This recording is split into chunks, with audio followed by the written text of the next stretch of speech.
యముడికి సోదరి ఆ నది. అందులో స్నానం చేస్తే చావు దగ్గరకు రాదంటారు.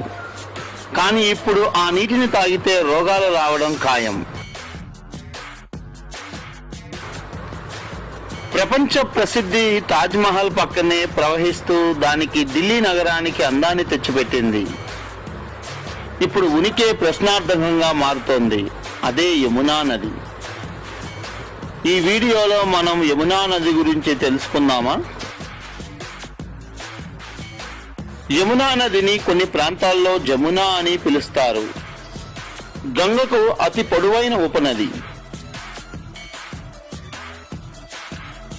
ఉత్తరాఖండ్ రాష్ట్రంలోని దిగువ హిమాలయాల్లో 6387 మీటర్ల ఎత్తులో బందర్పూచ్ శిఖరాల్లోని యమునోత్రి హిమానీ నదంలో జన్మిస్తుంది. 1300